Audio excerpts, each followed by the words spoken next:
नमस्कार। आज हम लोग बात करेंगे एक बहुत ही विलक्षण और बहुत ही महत्वपूर्ण और सुंदर योग के बारे में।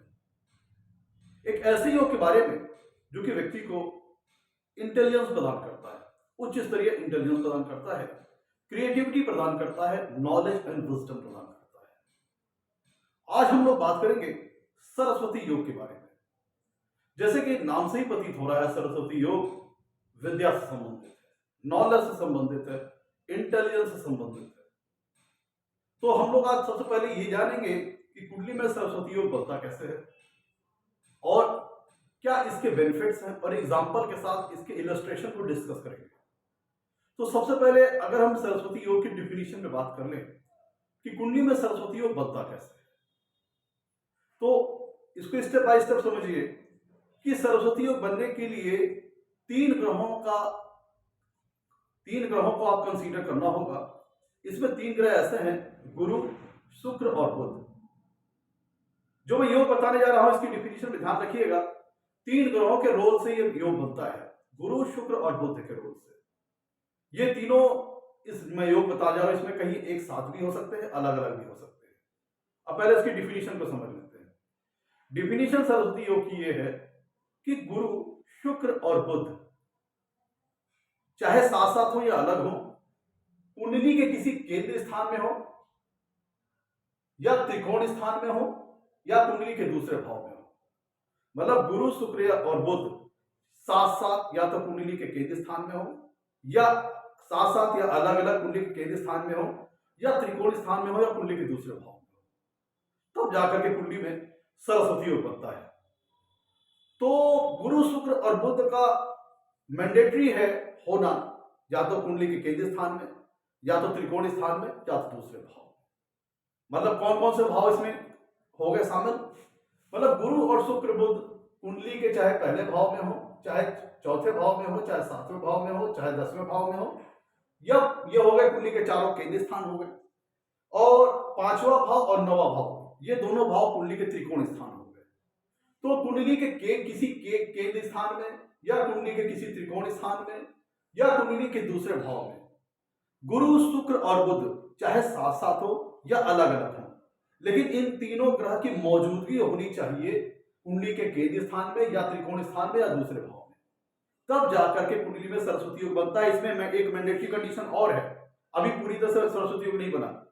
ये गुरु, शुक्र और बुध कुंडली के केंद्र स्थान में हो या त्रिकोण स्थान में हो या कुंडली के दूसरे भाव में हो, तब जाकर सरस्वती योग का निर्माण होगा। और तब इसमें एक मैंडेटरी कंडीशन और लग जाएगी, वो ये है कि गुरुदेव बृहस्पति कुंडली के केंद्र या त्रिकोण या दूसरे भाव में तो होने चाहिए, तो मैंडेटरी हो गया। और साथ ही साथ जहां पे वो हो वहां पे चाहे उच्च राशि में अपने हो या स्वराशि के हो या अपनी मित्र राशि के हो। तो जब ये सारी कंडीशन फुलफिल होगी तब जाकर के कुंडली में सरस्वती योग बनेगा। कौन कौन सी कंडीशन? गुरु और शुक्र बुध चाहे कुंडली के केंद्र स्थान में पहले चौथे भाव, सातवें भाव या 10वें भाव में हो, या पांचवें भाव या नौवां भाव, त्रिकोण स्थान या कुंडली के दूसरे भाव में। तो गुरु, शुक्र और बुध चाहे कुंडली के केंद्र स्थान में हो या त्रिकोण स्थान में हो या दूसरे भाव में हो, ये मैंडेटरी कंडीशन फुलफिल होनी चाहिए। दूसरी बात, गुरुदेव बृहस्पति जहां पे स्थित होंगे केंद्रीय त्रिकोण या दूसरे भाव में, वहां पर अपनी स्वराशि के हो या उच्च राशि के हो या अति मित्र राशि के हो, तब जाकर के कुंडली में सरस्वती योग का निर्माण होगा। थोड़ा इसको उदाहरण से इसकी डिफिनीशन को क्लेरिफाई कर देते हैं। देखिए ये प्रस्तुत उदाहरण देखिए, इसमें आप नोटिस कीजिए कि बुध लग्न में है, गुरुदेव बृहस्पति आपके कुंडली के 10वें भाव में है। और यहां नोटिस कीजिएगा गुरुदेव अपितु यहां पे सिर्फ 10वें भाव में नहीं है बल्कि अपनी उच्च राशि में भी है। तो जो वो कंडीशन मैंडेटरी थी कि गुरुदेव बृहस्पति का केंद्र त्रिकोण या दूसरे भाव में होना तो इंपॉर्टेंट है, महत्वपूर्ण है, मैंडेटरी है। साथ ही साथ गुरुदेव बृहस्पति वहां पे चाहे स्वराशि के हो या उच्च राशि के हो या अति मित्र राशि के हो, मित्र राशि के हो, तब जाकर सरस्वती योग बनेगा। तो देखिए यहाँ पे गुरुदेव बृहस्पति अपितु न सिर्फ केंद्रीय स्थान में है बल्कि अपनी उच्च राशि में भी है। और ध्यान दीजिएगा कुंडली में शुक्र ग्रह दूसरे भाव में है। तो मैंने बताया था कि सरस्वती योग बनाने के लिए तीन ग्रह जिम्मेदार होते हैं, एक गुरुदेव बृहस्पति, शुक्र और बुध। अब नोटिस कीजिएगा मैंने कहा था गुरुदेव बृहस्पति, शुक्र और बुध कुंडली के चाहे केंद्र स्थान में हो, साथ साथ भी हो सकते हैं, अलग अलग भी हो सकते हैं, या त्रिकोण स्थान में हो या दूसरे भाव में हो। तो नोटिस कीजिए बुध ग्रह यहाँ पे लग्न में विराजमान है और गुरुदेव बृहस्पति कुंडली के 10वें भाव में विराजमान है। तो दोनों ग्रह कुंडली के केंद्रीय स्थान में विराजमान है और बुध ग्रह कुंडली के शुक्र ग्रह कुंडली के दूसरे भाव में है। तो ये भी जो मैंडेटरी कंडीशन बताई गई थी केंद्र, त्रिकोण या दूसरे भाव में, तो आप नोटिस कीजिए कि तीनों ग्रह या तो केंद्र में है या तो दूसरे भाव में है या त्रिकोण स्थान में है। तो देखिए यहाँ पे वो कंडीशन फुलफिल हो रही है। और साथ में एक जो मैंडेटरी कंडीशन और लगी थी कि गुरुदेव बृहस्पति या तो अपनी उच्च राशि में होने चाहिए या स्वराशि में होने चाहिए या मित्र राशि में होने चाहिए, तब जाकर के कुंडली में सरस्वती योग बनेगा। तो देखिए यहाँ पे गुरुदेव बृहस्पति कुंडली के 10वें भाव में है और न सिर्फ 10वें भाव में है बल्कि अपनी उच्च राशि में भी है। तो जितनी मैंडेटरी कंडीशन सरस्वती योग के लिए मैंने बताई है वो इस एग्जाम्पल में पूरी हो रही है। तो इस कुंडली में सरस्वती योग का निर्माण हो रहा है और जिस व्यक्ति की कुंडली है वो एक कलाकार थे और अपनी रचनाओं के बल पर उन्होंने समाज में एक महत्वपूर्ण मुकाम हासिल किया, सम्मान पाया, एक प्रतिष्ठा हासिल की। तो ये तो हम लोगों ने समझ ली सरस्वती योग की डिफिनीशन कैसे बनता है कुंडली में सरस्वती योग। तो सरस्वती योग बनने के फायदे क्या है उसको समझ लीजिए। गुरुदेव बृहस्पति नॉलेज और विजडम और विवेक के कारक रहे। बुध ग्रह इंटेलिजेंस के कारक रहे और गुरुदेव बृहस्पति को नैसर्गिक तौर पर देखा जाए तो फॉर्च्यून का भी कारक रखा जाता है। बुध ग्रह इंटेलिजेंस का कारक ग्रह है, कम्युनिकेशन के कारक ग्रह है, सोचने समझने की शक्ति प्रदान करने वाले ग्रह है, एक्सप्रेशन क्वालिटी प्रदान करने वाले ग्रह बुध ग्रह है। और शुक्र ग्रह की बात करें तो शुक्र ग्रह कला को रिप्रेजेंट करते हैं, क्रिएटिविटी को रिप्रेजेंट करते हैं और आपकी रचनात्मक क्षमता को रिप्रेजेंट करते हैं, आपकी क्रिएटिव पावर को रिप्रेजेंट करते हैं, सुख वैभव को रिप्रेजेंट करते हैं शुक्र ग्रह। और बुध ग्रह आपकी जो माइंड है, आपका आईक्यू पावर है, सोचने समझने की शक्ति है, आपकी लॉजिकल ब्रेन की पावर, आपकी कैलकुलेशन की पावर, ये सारी चीजें कुंडली में बुध ग्रह रिप्रेजेंट करते हैं। तो जो तीनों ग्रह, वो आपको पता है कि कुंडली का केंद्र स्थान, ये चारों पिलर है, जो कुंडली का केंद्र स्थान होता है, ये चारों पिलर है, केंद्र स्तंभ है किसी भी कुंडली के। तो ये चारों केंद्र स्थान सबसे महत्वपूर्ण स्थान माने जाते हैं किसी कुंडली के। और जो पंचम भाव, नवम भाव जो कि त्रिकोण स्थान है, ये कुंडली का अत्यंत शुभ स्थान माना जाता है। और कुंडली का दूसरा भाव धन स्थान है और धन के बगैर कोई काम होना नहीं है। तो ये केंद्र स्थान, त्रिकोण स्थान और दूसरा भाव जीवन के लिए बहुत महत्वपूर्ण भाव है और कुंडली के लिए बहुत महत्व रखने वाले भाव है। केंद्र स्थान सबसे मजबूत भाव है कुंडली के, त्रिकोण स्थान अत्यंत शुभ भाव है और दूसरा स्थान बहुत महत्वपूर्ण स्थान है। तो जब इन सारे स्थानों पर ये तीनों चीज के कारक ग्रह जो मैंने आपको बताया, बुध ग्रह और शुक्र, जब विराजमान होते हैं तो व्यक्ति के अंदर जो अपने नैसर्गिक कारकत्व होते हैं उसको भरपूर मात्रा में उसको प्रदान करते हैं। शुक्र ग्रह उसको दिमाग में क्रिएटिविटी प्रदान करता है, रचनात्मकता प्रदान करता है, कला के प्रति प्रेम, रचनाओं के प्रति प्रेम, किसी प्रकार की कला विशेष का गुण व्यक्ति को प्रदान करता है। और गुरुदेव व्यक्ति को फॉर्च्यून प्रदान करते हैं, भाग्यशाली बनाते हैं, नॉलेज प्रदान करते हैं, विजडम प्रदान करते हैं। और बुध ग्रह व्यक्ति को सोचने समझने की शक्ति प्रदान करते हैं, वाक चतुर बनाते हैं, वाक पटु बनाते हैं, बोलचाल की और वाक शैली में उसको निपुण बनाते हैं और उसे लॉजिकल ब्रेन की पावर प्रदान करते हैं, एक अच्छी कम्युनिकेशन स्किल प्रदान करते हैं और सोचने समझने की शक्ति प्रदान करते हैं, हाई लेवल का इंटेलिजेंस प्रदान करते हैं।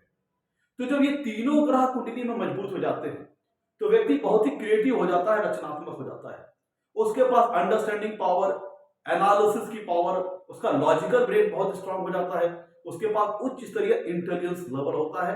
आप नाम समझ रहे हैं सरस्वती योग का, तो सरस्वती योग ज्ञान से संबंधित है। ऐसा व्यक्ति ज्ञानी होता है, नॉलेजेबल होता है, ऐसा व्यक्ति एक अच्छा मैथमेटिशियन हो सकता है, एक अच्छा गणितज्ञ हो सकता है। चूंकि शुक्र भी इसमें शामिल है तो ऐसा व्यक्ति किसी कला विशेष में रुचि रखने वाला हो सकता है और उसे किसी कला विशेष की बहुत अच्छी नॉलेज हो सकती है, जिसके बल पे, अपनी रचनाओं के बल पे, अपनी कला विशेष, अपने हुनर के बल पे ऐसा व्यक्ति समाज में एक अच्छा मुकाम हासिल कर सकता है, सम्मान हासिल कर सकता है, प्रतिष्ठा हासिल कर सकता है, क्योंकि यह काम करता है कुंडली में सरस्वती योग।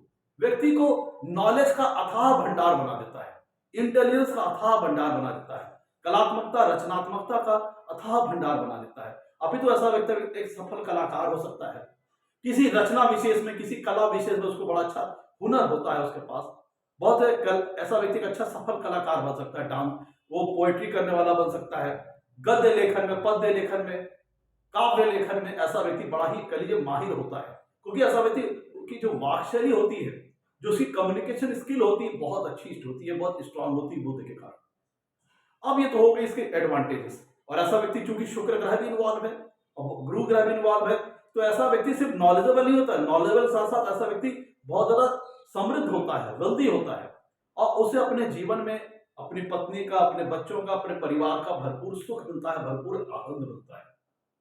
तो ये हम लोगों ने समझ लिया सरस्वती योग का एडवांटेज। जैसे कि आप नाम से समझ रहे हैं, माता सरस्वती को ज्ञान का कारक है, माता सरस्वती को ज्ञान के लिए कारक माना जाता है। और सरस्वती योग जिसकी कुंडली में बन जाए तो ऐसा व्यक्ति हाई लेवल की नॉलेज अपने पास रखता होगा, उच्च स्तरीय इंटेलिजेंस अपने पास रखता होगा। अब हम लोग बात करते हैं कि अगर सरस्वती योग तो देखा जाए तो बहुत लोग की कुंडली में बन रहा होगा, वैसे देख तो कैसे निश्चित किया जाए कि सभी लोग जिन लोगों की कुंडली में बन रहा है क्या सबको एक समान फल मिलेगा? तो कैसे निश्चित किया जाएगा किसको कम मिलेगा, किसको ज्यादा मिलेगा? तो कंडीशन समझ लेते हैं कि किस कंडीशन में सरस्वती योग बहुत ज्यादा फलदायी हो जाएगा और किस कंडीशन में कम हो जाएगा। तो सर्वप्रथम अगर हम बात करें किसी भी योग के लिए ज्यादा फलदायी होने के लिए सबसे महत्वपूर्ण है कुंडली में लग्न शुद्ध होना चाहिए, लग्नेश मजबूत होना चाहिए। जब तक कुंडली में लग्नेश मजबूत नहीं होगा तो आपकी कुंडली में बड़े से बड़ा राजयोग क्यों ना हो, आप उसको 100% ऑप्टिमम यूटिलाइज नहीं कर पाएंगे, क्योंकि लग्नेश डायरेक्टली जातक के व्यक्तित्व को रिप्रेजेंट करता है। अगर लग्नेश वीक पड़ गया तो व्यक्ति चाह करके भी उन योगों को भुना नहीं पाएगा। तो लग्नेश का सर्वप्रथम मजबूत होना बहुत मैंडेटरी है, इंपॉर्टेंट है। दूसरे नंबर पे बात करते हैं, तो दूसरे नंबर पे बात ये करते हैं कि शुक्र और गुरु और बुध की ये सरस्वती योग बनाने में जिम्मेदारी है, रोल है। लेकिन यहां पे डिग्निटी गुरु ग्रह को छोड़ दिया जाए तो शुक्र और बुध ग्रह की डिग्निटी उसकी अवस्था पर बात नहीं की गई है। तो अगर गुरु और शुक्र और बुध की बात करें तो गुरु के लिए तो कहा गया है कि गुरु चाहे अपनी स्वराशि के हो, उच्च राशि के हो, तृतीय मित्र राशि के हो, तो गुरु ग्रह के लिए तो स्पष्ट तौर पर बता दिया गया है। लेकिन शुक्र ग्रह के लिए स्पष्ट और शुक्र और बुध के लिए कोई स्पष्ट जानकारी नहीं है।